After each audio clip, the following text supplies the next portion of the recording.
Hello Mercs, let me introduce you to the Specialist camera. It can stun and blind enemies if they get too close.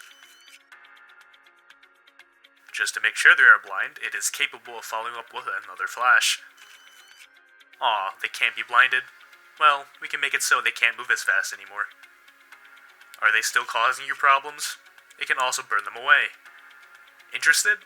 Try the Specialist cameras today from your nearest Merc equipment facility.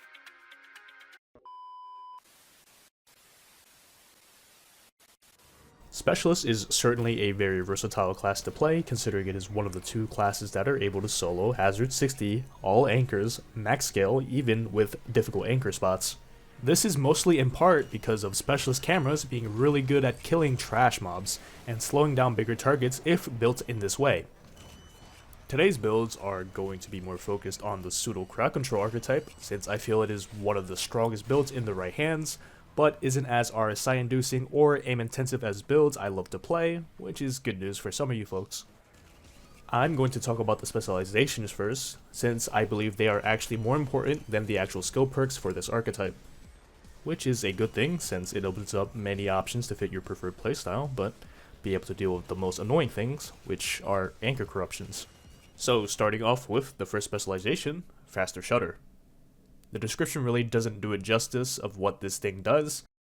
I'm going to give you an example between a camera with faster shutter versus one without it. As you can see, with faster shutter, you can infinitely stun anything that's stunnable if they get caught once in the camera's radius. If you don't have faster shutter, they kinda just walk straight towards you.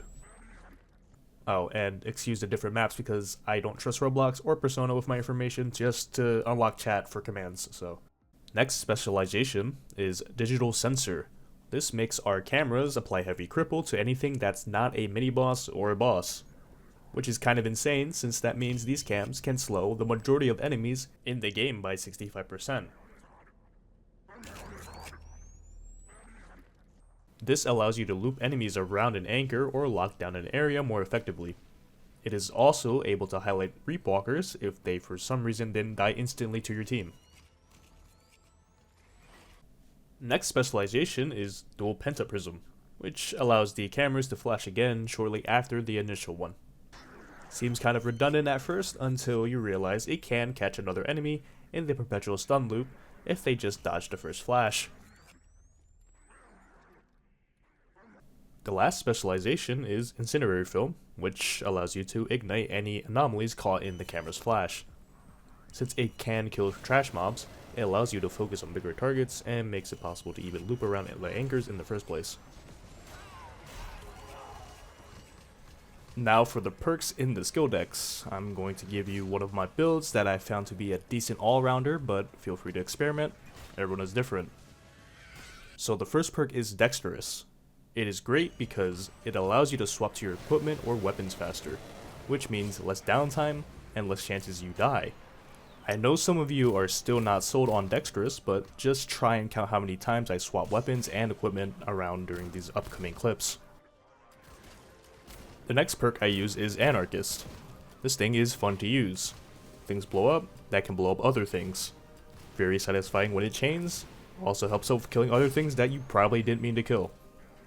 You could argue you don't need it, but it is extremely nice to have.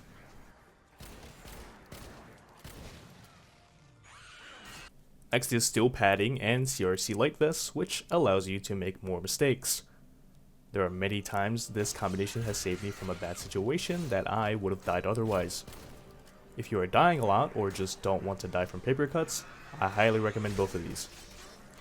If you can only run one of them, then I would take Steel Padding since it makes you tankier against everything along with Ghost Walkers, Shreds, and most importantly gas.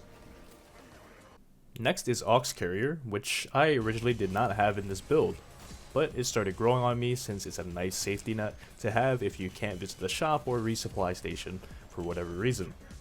As you can see in the background, I would have just straight up died if I didn't have the 2 extra MTI stems. You could also use Stagnate, but I personally like MTIs more because I hate gas. Then there is Hworld Transmitter. Many of you know what this does, but it's mostly for making uncorrupting anchors shorter for me honestly. Next is Leg Implants, for running and not being crippled. No one likes the cripple debuff when trying to go around any map. Another benefit of this is that it allows you to run and replace your armor or use any other equipment at a lower risk from dying to that animation from a random Thornwalker crippling you for 8 seconds. Then there is Turn and River, one of the most beloved perks in the game. Helps sustain in general, either from small hits or heal big time with the Laz marker. Specialist cams also give you HP and armor back with this perk, so that's pretty neat. Now the Buckshot Roulette, or the Franco, which sort of got nerfed this patch, but is still pretty good if you have no damage perks. The thing is, if you know what shotgun swapping is, you can pair it with attack 590, and basically what you do is apply the bleed or the burn from the Franco, and then swap to the attack 590 to kill them faster. Then repeat this process to apply more stacks of whatever from the Franco and shooting the attack 590 for extra damage. By doing this, you don't technically ever need to reload since you are reloading one shell every time on swap, so that's nice. Now you have two options here, either the Reflex package or Thermite. Hear me on this one, Tomahawks deal a decent amount of damage to bosses and mini-bosses. The reason for this is because they do a surprising amount of damage from 1250 to 1875 with Reflex package on a direct hit, and you can have a total of 8 of them on Specialist. While Thermite, on the other hand, allows for extreme crowd control with Anarchist, and is very easy to use since you can just throw them at your feet and the fireballs kill anything short of a Nightwalker. Now for the starting equipment. I use spare mags and any random pistol I'm feeling that day. The Aux, I normally use empty ice stems, and for the equipment, I will either run Tomahawks if my team needs help with DPS, or Thermite if we don't have enough crowd control. The late game setup I use is the Franco in the first primary slot, the TAC 590 in the second primary slot, gauntlets for the melee slot, then finally Tomahawks and Enforcer grenades for extra equipment if I don't have them already. So, how do you play this build? First, you have to understand you are an all-rounder. You basically fill many roles. You are the crowd controller, so you can lock down in the shop or any area, on your own mostly. You can also anchor run and uncorrupt anchors by yourself for the most part. And finally, if you are the Tomahawk variant, you can do a surprising amount of damage to bosses even if your team is down. If you know how to shotgun swap, it makes this build feel so much better than reloading the whole shotgun every time. This synergizes very nicely with the gauntlets because you can sort of get into the rhythm of dash, swap to throw a tomahawk or shoot, then swap back to the melee to dash again. You can kill mostly everything with shotgun swapping and tomahawk kiting. It takes a little bit to get used to since I don't think many people play like this at all, but it's definitely a nice change of pace from your standard melee and gun builds. For the specialist cameras, just make sure to place 2 of them down around a corrupted anchor, then place them back near the shop or wherever you had them when you are done, because even I forget sometimes. Oh, and a bonus build, sort of, Vulca Pinpoint is very strong in my opinion. Here's what Assault is doing with it with an unoptimized build.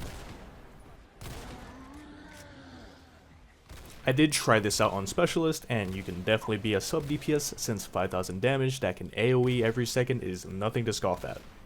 I'm not going to cover this entirely yet until it's a bit more clear that it's confirmed to stay. I only played 1 game with the build and it got to hazard 100 with it while being the anchor runner, DPS, and the crowd controller, so yeah, it's kinda dumb. If you want the template of what I'm using right now, it's flashing on screen. It is not an optimized build yet, but maybe in the future I'll go more in depth with it. But for now, it's just a PSA, so go have fun with it.